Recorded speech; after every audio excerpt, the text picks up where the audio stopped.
توقيت صيفي مع جو شتوي مع عيشة يعني صومالية مع حاجات كتير قوي مع جوع.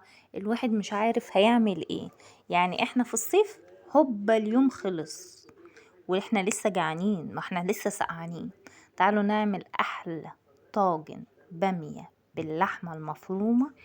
ما حصلش، يعني مش قادرة اقول لكم. تقدري بقى تاكليه برز علشان احنا في الشتاء، وبرضو تكليب عيش علشان احنا في الصيف، او تكليب خلطة بيضة بالصلصة عشان احنا مش عارفين التوقيت دلوقتي ايه. عايزة اقول لكم ان الطاجن ده بيبقى رهيب رهيب. إيه، هنعمل فيه تكات بسيطة كده، بس حاجة يعني على قد ما قسم كده. وهقول لكم ازاي يطلع معاكم بالشكل الجميل اللي انتوا شفتوه في الاول ده. اولا انا هحطه في الطاجن لازم أن تكوني مسخناه قوي في الفرن. زي ما انتي شايفة كده انا نزلت عليه البامية وهو سخن جدا، علشان لو هو مش سخن ونزلتي عليه البامية اولا مش هننجز في الوقت عشان احنا في توقيت صيفي، وهيفضل ساعة ساعتين بقى في الفرن تاني علشان الطاجن يسخن. تعالي نبدأ باللحمة المفرومة. أول حاجة لو ما عندكيش اللحمة المفرومة عليها البصل بتاعها، يعني أنا مثلا ما كانش عندي لحوم خالص، فلقيت الشوية دول واخدين فلفل وواخدين بصل، فهعملهم وهتلاشى عن إن هما يعني المفروض إن أنا أعملها ببصلاية مفرومة، أدبلها على النار، أنزل باللحمة المفرومة فوقها، أشوح اللحمة لغاية ما تبقى بالشكل ده، أنزل فوقها البامية. وكمان ده اخر كيس بامية في الفريزر. بامية الزيرو هتبقى تحفة قوي، ده مش بامية زيرو، اللي لقيته يعني عملته. وهنزل عليها بلتر طماطم، ما يكونش فيه مية كتير، يعني انا عصرته وصفيته من غير مية، وحطيت نص معلقة سكر، اهم حاجة السكر في اي تسبيكة هتعمليها عندك.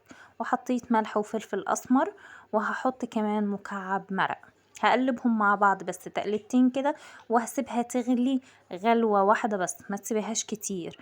البامية دي انا مفرزاها بطريقتي زي ما قلت لكم، ان انا بقمعها وما بغسلهاش وبحطها في الفريزر من غير سلق، وبعد كده ببقى اغسلها على بال ما تغلي.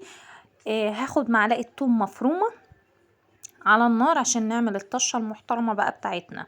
معلقة توم مفرومة على معلقتين زيت، وهحط عليهم كزبرة ناشفة هصفرها بس، مش محتاجاها تحمر قوي. وهنزل عليها بأحلى طشة للبامية زي طشة الملوخية بالظبط. عايزة اقولك ان انتي لغاية النقطة دي تقدري تقفي على كده وما تنزليش في الطاجن، وتكملي سواها في الحلة على نار هادية. دايما اما يكون معاكي تسبيكة لما تسويها على نار هادية بتدي طعم احلى. بس طبعا هيضيع عليكي نكهة الطاجن. انا حطيتها في الطاجن بعد ما كنت مسخنة في الفرن زي ما قلت لكم، على بال ما هي تشتغل فوق كنت سخنت لها الطاجن تحت، ولما تسخن قمت نازله عليه بالباميه بتاعتنا.